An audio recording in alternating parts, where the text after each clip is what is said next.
큰 전쟁이 나게 되면 그동안의 사소한 정신, 또 우울, 또 심리적인 그런 문제들이 사라진다 하는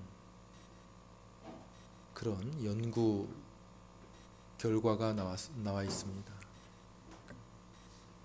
그전에는 사람들이 자신의 정신적인 문제 때문에 병원을 많이 찾아가요. 병원을. 여러 가지 원인이 있겠죠. 아이고, 너무 경제적으로 너무 힘듭니다.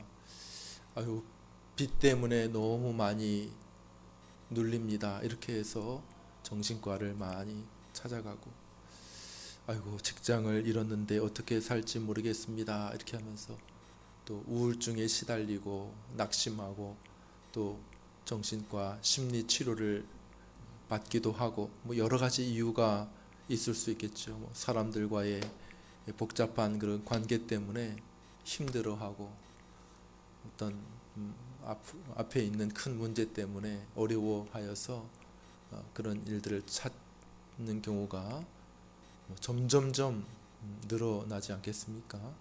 그런데 연구 결과에 의하면 이 모든 문제들, 사소하다고 말할 수 있을까요?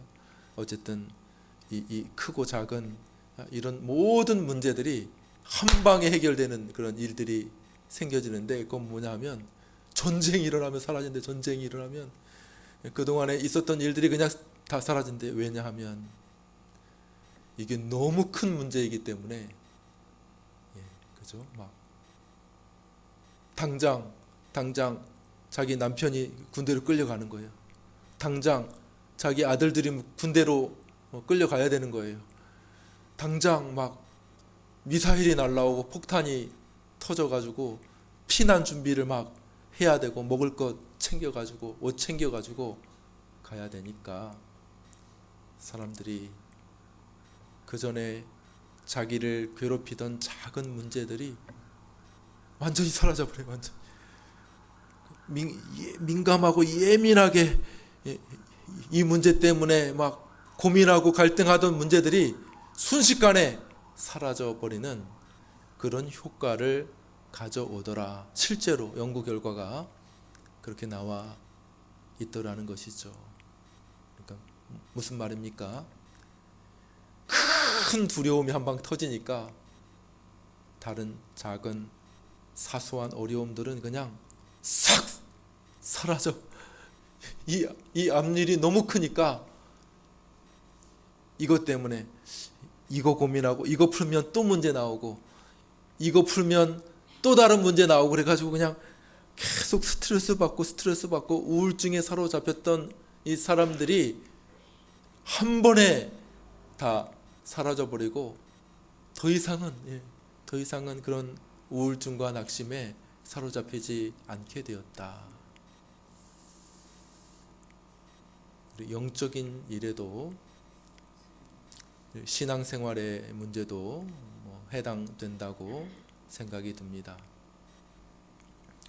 우리의 많은 대부분의 큰 문제들은 뭐냐 하면 너무 민감한 거예요. 나 자신에, 내 앞에 있는 이 작은 문제, 뭐 별 문제 아니야. 다른 사람이 보기에는 그냥 대충 넘길 수 있는 문제인데, 내 안에 있는 작은 문제, 그리고 내 앞에 있는 일어나지도 아직 않았는데 그런 걱정들, 염려들, 그런 것들이 막 이렇게 일어나게 되는 것이 우리 영적인 신앙생활에 큰 문제거리가 될 수가 있는 것이죠. 하나님 앞에 기도하고 씨름하는데 그냥 계속 고고, 물론 이것도 중요하죠. 일용할 양식을 위해서 구하라고 했으니까. 근데 그것도 중요해요. 그것은 이제 하나님께 매일매일의 삶을 맡기라는 얘기지, 그냥 그 일용할 매일매일의 먹을거리 때문에 고민하고 염려하라는 얘기는 아니잖아요. 그죠? 하나님께서 다 주실 것이니까 하나님께 늘 맡기고 부탁하라는, 기도하라는 얘기지, 작은 것 때문에 나 어떻게 될까? 나 어떻게 될까? 여기 손톱에 여기 가시가 박혀 있는데 나 어떻게 될까? 나 어떻게 될까? 이렇게 나 자신에 대한 작은 민감한 염려 그런 것에서 벗어날 수 있는 길은 뭐냐? 그것은 우리의 눈을 떠서 큰 것을 보는 거예요. 큰 것. 예? 바로 앞에 발밑만 보는 게 아니라 이렇게 배가 막 흔들리면은 발밑을 보면 어떻게 돼요? 더 어지러워. 현기증이 생겨. 이렇게 뭐 구역질이 올라오겠죠. 어떻게 됩니까? 그때 멀리 바라봐야죠. 멀리. 그래서 이렇게 이 발밑을 보는 게 아닌데 많은 사람들이 바로 코앞의 문제, 발등에 불이 떨어진 그 문제, 그리고 내가 어떻게 될 것인가, 내가 어떻게 될 너무 이제 민감한 나머지 오히려 이 문제가 해결되지 아니하고 뭐 이 문제 해결되면 또 다른 문제 없겠습니까? 작고 크고 작은 문제들이 얼마든지 뭐 산 넘으면 또 산이 나오고 산 넘으면 또 산이 나오고 이렇게 되지 않겠습니까? 그러니까 해도 끝이 없는 문제, 해도 끝이 없는 문제. 이 문제를 어떻게 해결될 수 있느냐? 큰 주제로 우리가 돌아가야 한다라는 것입니다. 뭐예요? 구원의 큰 목적에 관한 것입니다.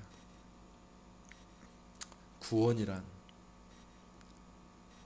우리의 단지 작은 복지와 평안함을 이렇게 증대시키기 위한 것이 아니라는 것이죠. 단지 내가 평안하게 살게 하고 하나님 백 있으니까 좋네, 이렇게 마음의 든든함 뭐 그것도 필요하지만은 단지 그것을 위해 하나님께서 우리를 구원하신 것이 아니라는 것입니다. 심지어 결국 우리를 천국으로 인도해. 천국으로 맞죠? 천국으로. 그렇지만 그것이 1차적인 우리의 구원의 목적이 아니라고 하는 사실에 아주 중요한 그 내용이 있는 것입니다. 우리 7절 말씀을 한 번 더 읽어보겠습니다. 7절, 오늘 본문 7절 여러분들이 한번 큰 소리로 한번 읽어주시면 좋겠습니다. 이는 시작. 이는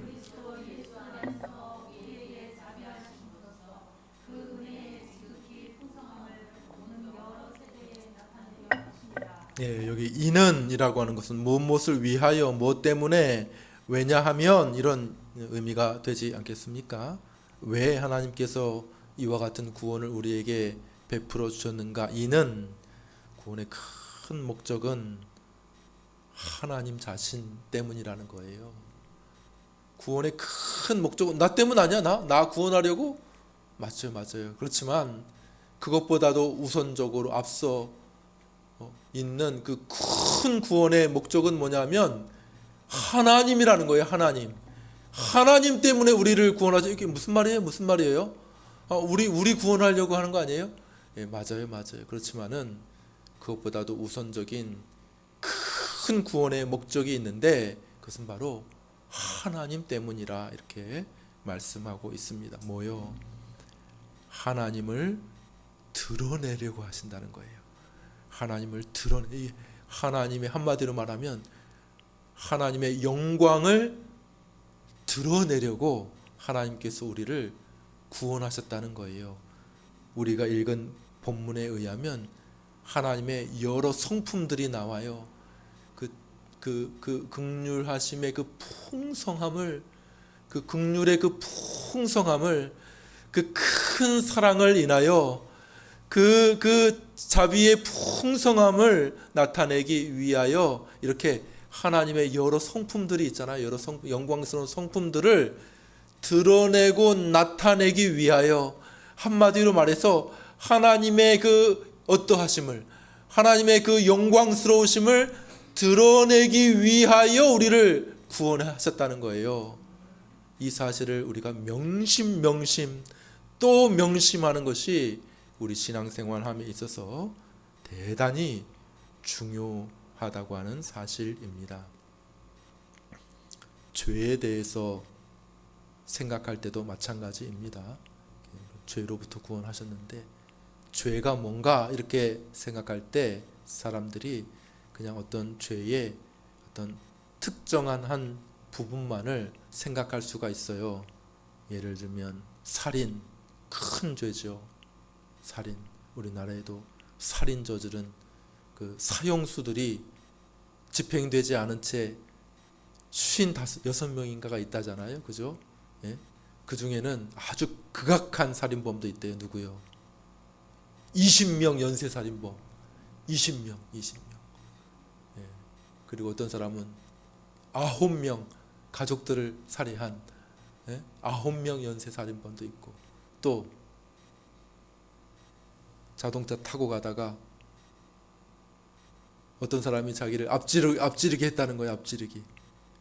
자기를 앞질렀다고 해가지고 엽총으로 신혼부부 둘을 죽였어요. 앞지르기 절대 하지 마십시오. 앞지르기 절대 하면 안 돼. 큰일 나. 그런 살인, 분명히 어마어마하게 끔찍한 죄인이죠. 그럼에도 불구하고 뻔뻔하대요. 그 사형수들이 뻔뻔하대. 이야기 들어보니까, 그러니까 그 감옥에서도 사형수들을 안 건드린대요. 감옥에서도 사형수들을 안 건드린대. 같은 범죄자들끼리도 사형수들은 안 건드린대. 심지어 교도관도 막 구타한대. 교도관도 막 얻어맞는데요. 왜냐하면 사형 집행을 20년 동안 안 했거든. 그래가지고 최근에 그 뉴스를 보니까 법무부 장관이 사형 집행할 수 있는 시설들 점검하십시오. 딱 얘기를 했대요. 그런데 없어. 우리나라에 딱 한 군데 서울교도소만 있다는 거예요. 서울교도소. 거기만 실제로 즉각 사형을 집행할 수 있는 곳이래. 그래가지고 흩어졌던 사형수들을 거기다 다 모아놨어요. 다 이송해가지고 서울교도소로 다 집결시켜. 다 모아놨어요. 그렇게 하니까 사형수들이 고개를 푹 숙이고, 그전에는 막 마음대로 행동하던 사람들이 서울교도소 사형 집행이 가능한 교도소를 탁 데려오니까 고분고분 말도 잘 듣고 그렇게 됐다는 거예요. 끔찍한 범죄이지요. 끔찍한 범죄입니다. 또 간음, 도둑질, 또 거짓 증언, 이런 성경이 말하는 여러 죄악들 떠올릴 수 있죠. 죄입니다. 죄. 그러나 성경이 말할 때에 정말 죄의 본질은 뭐냐? 사람의 어떤 행동 특정 하나하나 그것도 죄 맞지만, 그러나 성경이 말하는 본질적인 죄가 뭐냐? 그건 바로 하나님을 대항하는 거라는 거예요. 하나님을 반대하는 것. 그것이 바로 죄의 본질인 줄 믿으시기를 바랍니다. 예. 마귀가 하는 일이 바로 그거잖아요. 마귀가. 그렇죠? 마귀가 뭘 하는 것입니까? 마귀가 하나님을 회방하려고 하는 것이죠. 하나님이 이 세상을 만드셨어요. 보기에 좋았더라. 하나님께서 말씀하십니다. 야, 참 좋네. 이렇게 말씀하시니까 마귀가 어떻게 해요? 이 세상을 망쳐놔야 되겠다. 하나님 반대하는 거예요. 하나님을 회방하려고 하는 것입니다. 마귀가 하는 일이 우리의 첫사람 아담과 하와에게 선악과 먹이는 것, 그것이 마귀의 목적이 아니에요. 물론 선악과를 먹였지만 그냥 과일 하나 먹이는 게 마귀의 큰 목적이겠습니까? 그 본질이 뭐예요? 본질이 하나님의 창조 세계를 망치고 하나님을 대적하게 하고 하나님을 배신하게 하고 하나님을 불순종하게 만들어 하나님과 단절시키려는 것이 마귀의 일 아닙니까? 그것이 죄의 본질이 되는 것이죠. 그래서 하나님의 이름을 땅에 떨어뜨리고 하나님께서 아름답게 창조하신 이 세상을 망쳐버리고 하나님의 명예를 훼손시키려는 것, 이것이 바로 죄의 본질이라는 것입니다. 반대로 하나님의 아들이 이 땅에 오신 일은 무엇 때문입니까?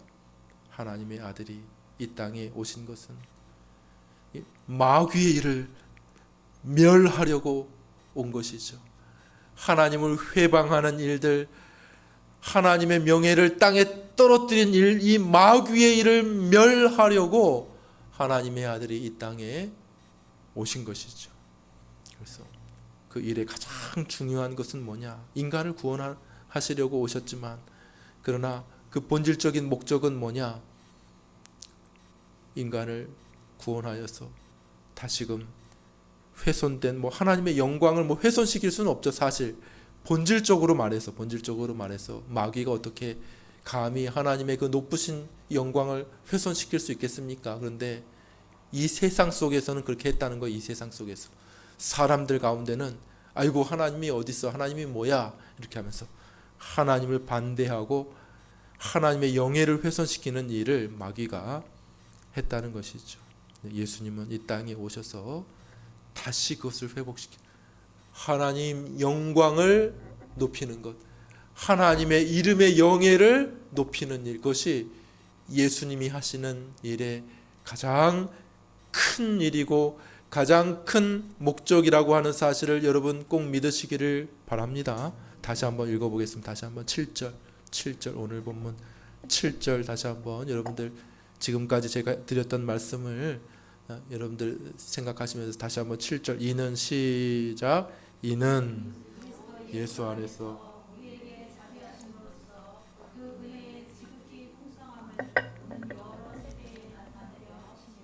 하나님, 예수님 안에서 우리에게 그 하나님의 그 자비하심을 보여주려고, 그 은혜의 지극히 풍성함이 무엇인지를 예수님이 보여주어서, 이야 하나님 멋지시네요, 하나님 이렇게 은혜로우시네요, 하나님 감사합니다, 이렇게 만들게 하려고 우리에게 예수님이 오셨다고 말하고 있는 것입니다.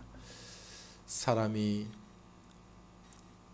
죄에 빠진 근본적인 이유가 무엇일까요?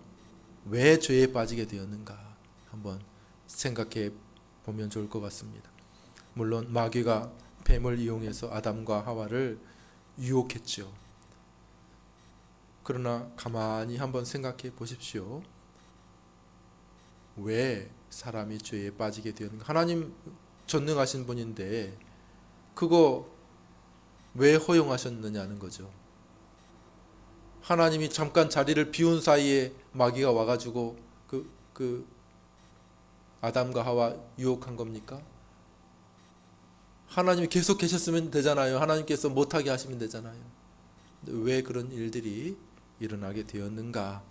왜 하나님이 그러한 죄를 허락하셨는가? 인간의 타락을 왜 하나님이 허락하셨는가? 이것에 대해서 성경은 침묵하고 있어요.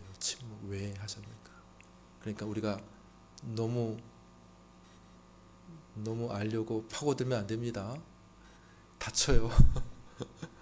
성경은 좀 침묵하고 있어요.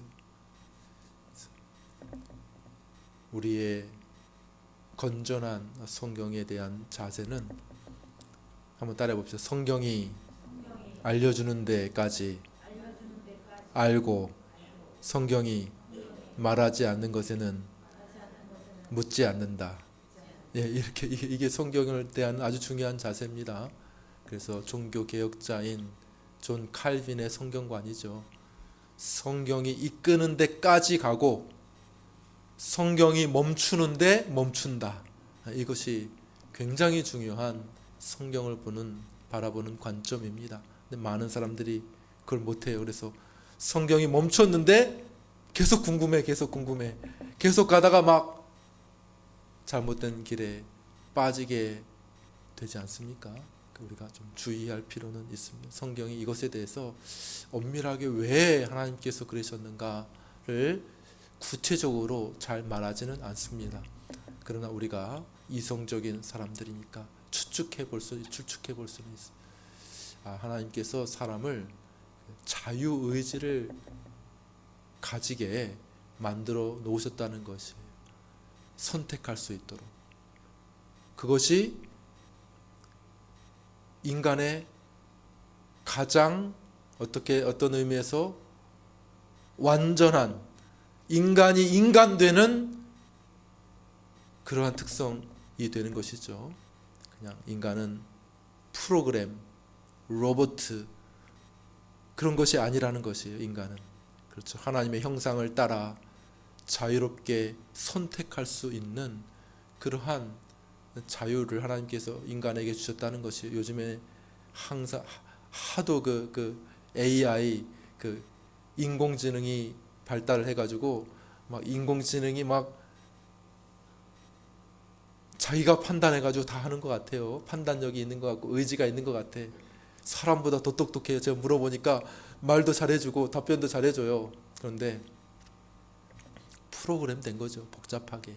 그래서 오히려 이 세상에 떠도는 이 인터넷상에 떠도는 여러 가지 지식들, 그 수천만 수억 건의 그 지식들을 다 조합해가지고 그 언어를 가지고 이 말 뒤에는 뭐가 나오고 이 말 뒤에는 뭐가 나오고 이렇게 언어를 가지고 그걸 이제 생성형 AI라고 하더라고요. 생성형 AI.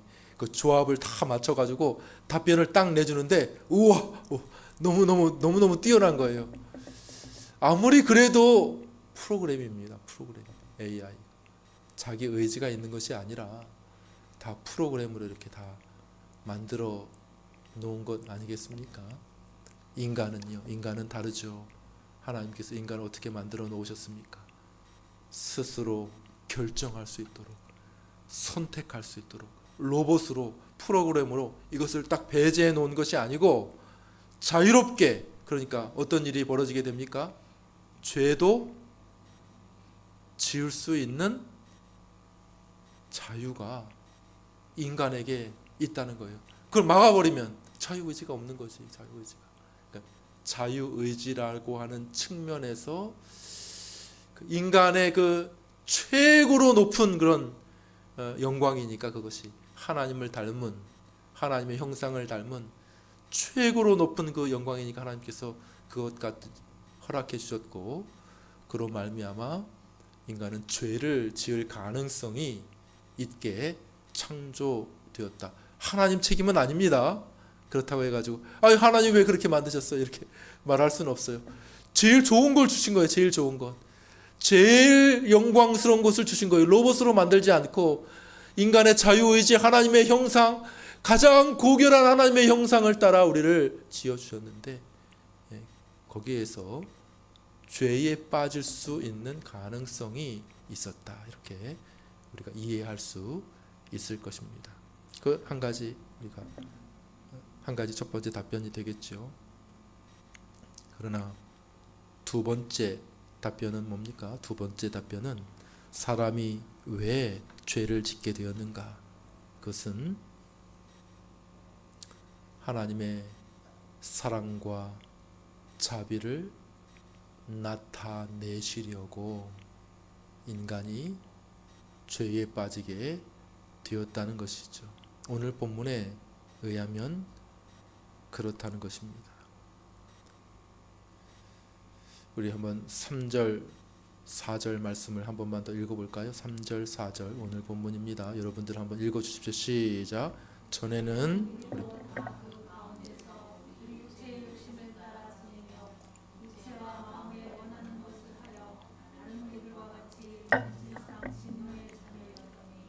긍휼이 풍성하신 하나님이 우리를 사랑하신 그 큰 사랑을 인하여 배경이 되고 있습니다. 긍휼이 풍성하신 하나님이 우리를 사랑하신 그 큰 사랑을 위하여 앞에 뭐가 있어요?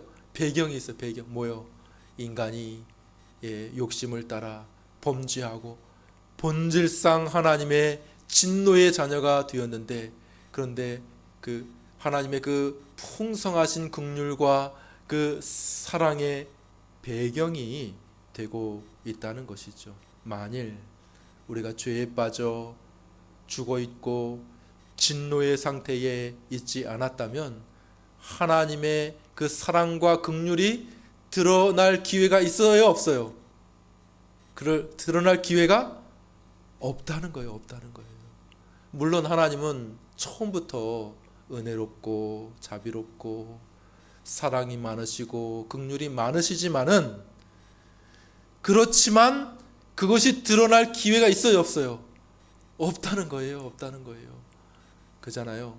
그 안에는 있지만은 그것이 어떻게 드러나는, 쉽게 좀 설명을 드려보겠습니다. 쉽게. 다 그런 건 아니지만, 어렸을 때 말썽을 많이 피운 자녀들이 오히려 나중에는, 뭐 다 그런 건 아니겠지만 나중에는 더 효도한다 그러더라고요. 그렇습니까, 목사님? 다 키워보지 않아서 잘 모르겠어요. 그러니까 실망하지 마십시오. 말썽을 많이 피웠어요. 모든 부모가 자녀를 다 사랑하겠지만은, 그러나 그 자녀는 너무 속을 썩여, 너무 가슴이 문드러질 정도로 속을 썩였어. 그러니까 그 부모가 어떻게 돼요? 아이고, 이놈의 자식아, 이놈의 자식아, 이렇게 하면서 막 그 마음 안에 있는 그 끝까지 그냥 막 사랑이 나와가지고 그 아이를 품고 기도하고 고민하고 도와주고 애쓰고 막 이렇게 되는 거죠. 그러니까 그 자녀가 어떻게 돼요? 나중에 커서 철이 들었어. 이야, 나 때문에 내가 얼마나 속을 썩였으면 이 부모가 나 때문에 이렇게 얼마나 그 큰 사랑을 베풀어 주었는가 하면서 더 부모에게 잘하는 경우가 있다는 것이죠. 부모의 사랑이 드러날 기회가 되는 것과 마찬가지로, 여기 우리가 죄를 지어 타락하게 된 것도 하나님의 그 영광스러운 긍휼과 은혜와 자비가 드러날 수 있는 그런 기회가 되고 있다는 것이죠. 만약에 인간이 한 번도 죄를 짓지 않고 무죄의 상태에 있었어요. 그러면 어떻게 될까요? 그러면 예수님이 이 땅에 오실 필요도 없죠. 그렇죠? 예수님이 이 땅에 오실 우리를 위해 죽을 필요가 없잖아요. 예수님을 통하여, 그 십자가를 통하여 하나님의 놀라운 사랑이 우리에게 드러나게 되었는데, 그런데 아주 처음부터 죄를 짓지 않으면 예수님 오실 필요도 없고 우리의 죄를 대신해서 죽을 필요도 없잖아요. 그렇기 때문에 우리는 잘 모르지만 하나님의 놀라운 지혜와 섭리 속에서, 이것을 다 설명할 수가 없어요. 그러나 추측 성경에 근거해서 기대서 추측해 볼 때, 이는 우리에게 자비하심으로써 예수 그리스도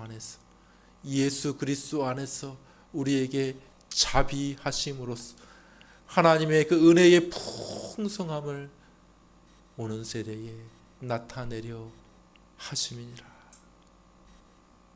이 말씀 가운데 우리가 죄에 빠진 것도 그 뭐 하나님 책임이라고 또 밀릴 건 아니지만, 하나님의 구원의 큰 작정 속에서, 하나님의 구원의 큰 계획 속에서 하나님이 얼마나 우리를 사랑하시고 하나님이 얼마나 은혜롭고 하나님이 얼마나 우리를 불쌍히 여기시는 분이신지를 나타내기 위하여 우리가 죄에 빠졌을 수 있겠구나 하는 그런 생각을 해보게 되는 것입니다. 이러한 생각을 가지는 것은 이제 우리가 장로교이기 때문에 그래요. 장로교는 중요한 것이 하나님의 작정을 믿습니다. 하나님의 작정, 하나님의 구원의 계획을 믿습니다. 그러니까 그냥 어쩌다 보니까 이렇게 된 게 아니에요. 하나님이 전지전능하신 분으로 하나님이 큰 계획을, 구원의 계획을 가지고 계시다 하는 것을 우리가 이해하고 있기 때문에 왜 그랬지? 왜? 따져보니까 하나님께서 그러면 하나님 우리 가지고 장난친 거예요? 뭐예요? 하나님 우리 가지고 장난친 거예요? 뭐예요? 우리 구원 죄에 빠뜨렸다가 우리를 다시 끄집어내 가지고 우리 구원하려고 하는 건 뭐예요? 이거 뭐예요? 이거 우리 장난친 거예요? 뭐예요? 우리 구원의 가장 큰 목적이 무엇인지를 우리가 집중해 보아야 할 제목이 여기에 있는 것입니다. 뭐라고요? 우리의 구원의 가장 큰 목적? 하나님의 영광입니다. 우리의 구원을 통해서 하나님이 가장 크게 영광을 받으시게 되는 거예요. 그것을 하면 우리가 이해가 되는 거예요. 아하, 그렇구나. 하나님의 영광이 풍성하게 드러내는 방편으로 인간의 어떤 의미의 타락과 죄악이 이렇게 배경이 되는 것이구나. 인간의 이 구원을 볼 때 하나님이 정말 영광스럽고 아름다운 분이시구나 하는 것을 깨닫게 되는 것이죠.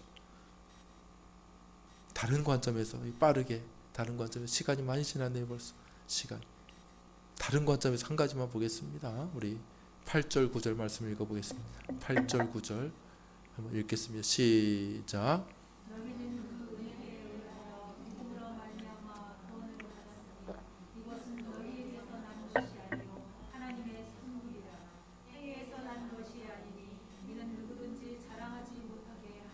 예, 여기 보면 은혜와 선물 나오고 행위, 이게 반대말이에요. 은혜와 선물, 행위라고 하는 것은 이제 공로적인 의미가 있겠죠. 내가 어떤 훌륭한 일을 했습니다. 내가 어떤 노력을 했습니다. 성과를 내었습니다. 선행을 했습니다. 그 대가로 받으면 나는 폼 나는 거죠. 그죠? 나는 뽐낼 수가 있는 것이죠. 예를 들면 스포츠 스타가 있다고 합시다. 스포츠 스타가 아주 세계 최고의 스포츠 스타는 연봉을 막 어마어마하게 받습니다. 천문학적인 액수로 받아요.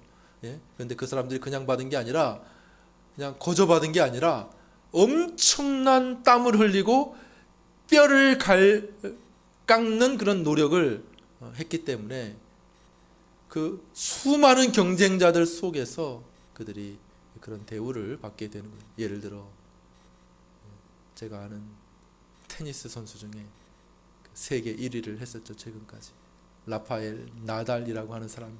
라파엘 나달이 테니스를 치는데 루틴이 있어요. 루틴 그것을 이렇게 본 적이 있는데 서비스를 넣기 전에 늘 똑같이 하는 게 있어요. 얼마나 그걸 많이 했는지, 얼마나 긴장된 순간에서 얼마나 그 연습을 많이 했는지. 라파엘 나달이 그 서비스 넣는데 루틴이 있어요. 뭐냐면 코 만지고 이렇게 머리 이렇게 하고 머리 이렇게 쓰게 하고 그 다음에 엉덩이에 낀 옷을 딱 빼요. 그게 항상 늘 똑같아. 매번 서비스 넣을 때마다 똑같은 루틴이야. 똑같은 루틴. 네?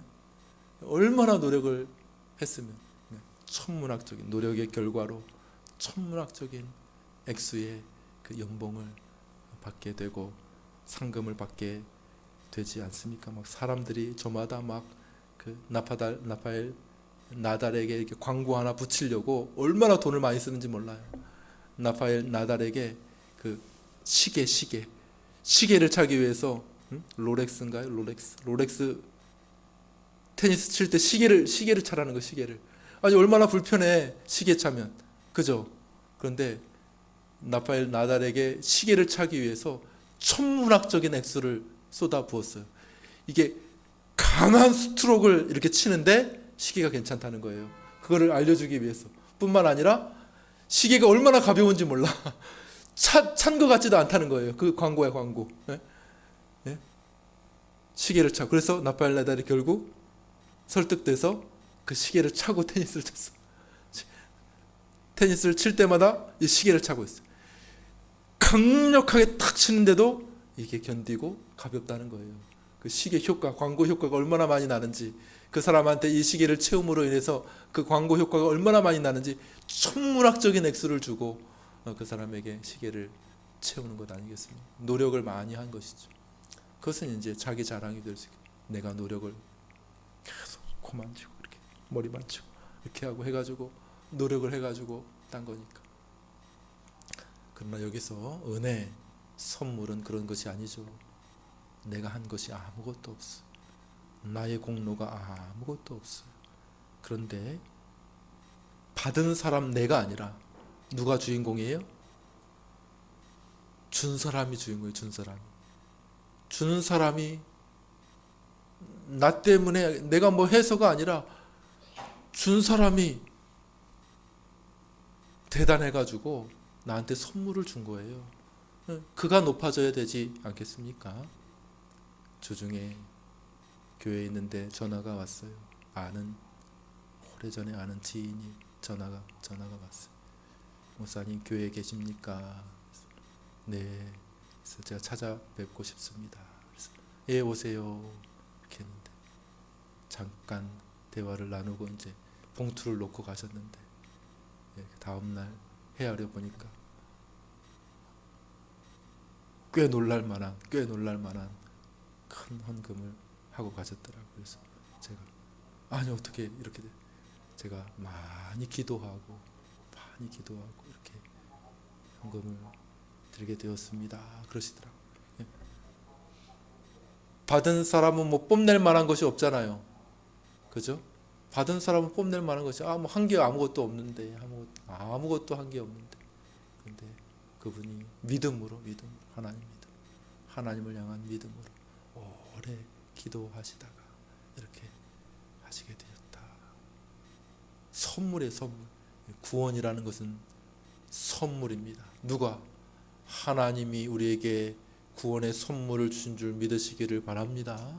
우리 때문이 아니라 구원의 목적은 누구를 높이는 거예요? 하나님을 높이는 거예요.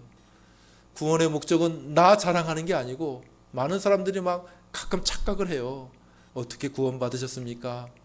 제가 길 가는 분에게 한번 물어봤어요. 그러니까 제가 수십 년 동안 착한 일 많이 했습니다 이러시더라고요. 그 구원에 대해서 잘 모르는 거예요. 수십 년 동안 착한 일 많이 했대. 그 구원에 대해서 잘 모르는 거죠. 어떤 분은 제가 열심히 믿었어요. 제가 30년 전에 믿기로 결심하고 난 이후에 한 번도 후회하지 않았습니다. 자기 믿음을 자랑해. 자기 믿음을. 믿음으로 구원 얻는 거 맞지만은 그것도 뭔가 문제가 있는 것이죠. 믿음도 하나님께서 주신 선물인 줄 믿습니다. 그러니까 내 자랑이 아니에요. 구원이라고 하는 목적은 내가 얼마나 잘했는가, 내가 얼마나 신앙생활 잘했는가, 이런 것이 아니라 거저 주셨네. 거저 공짜로, 은혜로, 선물로 받았기 때문에 결국 어떻게 됩니까? 하나님을 높이게 되는 줄 믿습니다. 이것이 성경이 말하는 구원인 거예요. 성경이 말하는 구원은 바로 하나님의 영광이 드러나는 것입니다. 하나님의 영광. 어떻게 되든지 하나님의 영광이 드러나기를 원합니다. 말씀을 맺습니다. 이게 우리의 신앙과 우리의 목표가 되어야 되겠지요. 저와 여러분들. 물론 예수님 잘 믿으면 많은 복락을 받습니다. 성경에 기록된 하나님의 많은 복을 우리에게 주실 것입니다. 그러나 그것이 1차적인 목적이 아니고 이것을 통해 하나님이 높아지기를 하나님께서 원하신다는 거예요.